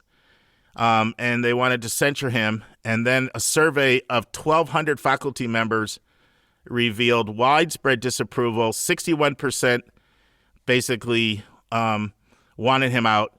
And so he announced that he would be resigning. And like at the end of the year, he never even made it to when he was resigning. He just got out of there right away. So right now they have an interim president that came over from WashU. He's been there since January of this year, and I haven't heard anything negative at all about him. He's got an 18-month tenure. So I think this is just a hiccup in GW. I don't think this is something that should be held against them. You know, all institutions, a 200-year institution, are going to go through times when you make good hires or bad hires. I do think some of their, they're not a school with the largest endowment. And so some of their, like a lot of the costs are passed on to families. And so just be prepared to pay a lot if you go there. But, great school, but I want to try to sort of present both sides of everything. I think when it comes to internships, experiential education, the energy of the city, the places they have connections with, global city, global connections, the caliber of the professors they have, and the fact that there's so many of them have been involved in industry, the research that's done there. I think if you're someone who loves a school in the city and you're interested in some of those majors where they're very, very strong, let me just repeat one last time some of their strongest majors. Then I think it can be an absolutely top school. International affairs. Basically anything international, they're amazing at. You should see all of the concentrations they have. You go into their application and it asks you what major you're interested in, and there's a drop down. There's all kinds of international opportunities. International business, poli-sci, history, finance, communication, journalism, biomedical engineering, art history. Joy, I called you Joy. I've just been with Joy and Karis the last 7 days in North Carolina. Sorry. That's a first. Pre-med, public health, public policy, and archaeology. And I didn't talk that much about it, but they have quite a few opportunities since they took over, since they purchased the art school. Like if you're interested in the arts, there's just all kinds of opportunities for you in the arts. Like you can study things like art. They have one of the largest art history, criticism, and conservation programs in the country. Very strong offerings in both fine arts, studio arts, drama, graphic design, pretty strong offerings in music. And one thing I should say is the school is divided into a bunch of colleges or schools within the school. And I'll just mention those, what they are briefly. So Arts and Sciences, which was founded in 1821. Two on the professional side. The Med School has been around, coming up for its 200th year, Dave, 1824. Wow. And the Law School, 1865, very strong law school. Yep. Engineering, 1884. Art and Design, 1890. A school that's as good as any in the country. The Elliott School of International Affairs, which is unbelievable, 1898. Education and Human Development, 1909. Business, 1928. Media and Public Affairs, 1938. Another exceptional school, Political Management, 1987. Public Health, 1997. Professional Studies, 2001. Public Policy and Public Administration, very, very strong, 2003. And then Nursing, 2010. So that's all I got in GW. You got a final word to leave with this? Yeah, we talk about a balanced college list. This is a great one. And especially for a lot of kids in the Northeast corridor where the competition is tight and you guys tend to be lemmings and only look at one geographic distribution. Nothing exists west of Canton, Ohio. This is a nice one on that list. If you're a solid student, but you don't want to be freaked out by the crazy admission extremes now, GW is a solid get. 41% admission rate, puts it solidly on the list of a lot of kids. The nice thing about Washington, D.C. is it's very easy to get to from virtually anywhere in the country. You're going to find a direct flight, so it's easy to get in and out. If you live in the New York corridor, of course, it's an easy drive, And you don't need a car there either with the public transit. You can actually Amtrak it now, so it's easy to get to the campus. And once again, it's right in the wheelhouse that its programs are the equal of any of the top tier schools. It is top tier in my mind. It sits squarely in that BU, Northeastern, University of Miami type of discussion of solid schools. No, and some of their strongest programs, I mean, literally they compete with anybody. I mean, right. like literally the opportunities that you have. I'm a big DC lover.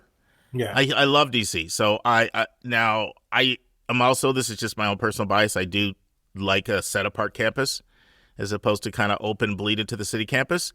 But you know what? Go to the Mount Vernon campus for a couple of years if that's what you want. You know, you can get more of a traditional experience there. And I know I'm a big fan of GW and American and Georgetown. To be honest, I really like them all. But you know, that's part of my bias is because I really love DC. Yeah, for all you weather weenies, it just sneaks below the Northeast snow belt. Truly, I mean, you have like 3 tough weeks in January, and then it's cherry blossoms and the end of February and March. It's very nice. Okay. Just for those of you from California, Florida, other places, just remember this is a Chicagoan talking. Yeah, because the thing is, DC and Philly basically have the same weather. They're 2 hours apart, and that weather was too cold for me in Philly. It was nothing like Chicago, but one too many days of like taking ice off my car, shoveling the driveway, and I said, Anitra, family, it's time to move south. But yeah, compared to a Chicago or a Rochester or a Syracuse or a lot of other places, it's going to feel kind of temperate. So good stuff, Dave. Nice to have you back. Resurrected our old spotlights. We used to do them every week, and it's nice to get back in the saddle and do one with you. Awesome, my friend. All right, we'll see you soon, my friend. I'm getting ready to head to California. So and my daughter is going back to school for the last 3.5 weeks of summer camp. So we had a wonderful time with her for Thanksgiving. So. No, me too. I mean, I just got back literally last night. Awesome time with Karis and Joy, and Karis actually drove all the way back with us and grabbed some stuff from home and headed early back this morning. So nothing like family. For those of you, love your kids, enjoy them, spend time with them, because those years go by super fast. And you know, what's that old saying? Nobody ever said on their deathbed, "I wish I spent more time at the office." Yes, you got it. All right, my friend, you take care. Thanks. Friends, on Monday's episode, I'll continue to have more higher ed updates from the world of higher education as I hopefully bring to you guys some of the major movements and developments of what are happening both in the world of admissions and higher ed. And we'll have part 2, the final part of my interview with Vern Granger, Director of Undergraduate Admission and the Chairman of the Board of NACAC, Director of Admission at UConn, or University of Connecticut, in Storrs, Connecticut, the flagship school for UConn. And friends, I'll leave you with this thought. If you're thinking that if your child gets into Prestige U, that all of a sudden the Red Sea is going to part and these doors are going to open up for them and they're going to be on a glide path toward all kinds of career success automatically. That may happen. But if you think it's going to happen because of the school that they went to, there's a very good chance that someday your child who went to Prestige U is going to know somebody very, very well that went to generic U because they're going to know them as their boss. And they'll wake up someday and say, how did that happen? They went to generic U and I went to Prestige U and they're my boss. This is not an anti-Prestige U conversation at all. The point is just, it's not where you go. It's what you do when you get there, and it's what you do when you get out of there. See you Monday, everybody. And that's our show. A big thank you to you, our listeners, for tuning in this week. If you find this podcast helpful, please follow us, and you'll get every single episode as soon as it is released. If you're interested, there are a few ways you can really support our podcast. You can click the share button and send it to your friends and acquaintances. You can help us pay our staff and our expenses by donating on our website. You can write a review for us on Apple or Spotify. I'm the producer of the podcast, but we have a fantastic team of 14. Shout out to our co-host, Dr. Lisa Ruff, Dr. David Williams, Susan Tree, Vince Garcia, and Julia Esquivel, and to our substitute co-host, Sylvia Borgo. Our sensational sound engineer is Nemanja Motvich. Our amazing music is from Victor Allen Weeks. Marketing designs are from Kimberly Blass. Lily Parikh manages our Instagram. Our image editor is Talha Khan. Joyce Ducker does our website episode updates. And our webmaster is Stylianos Dimitriou.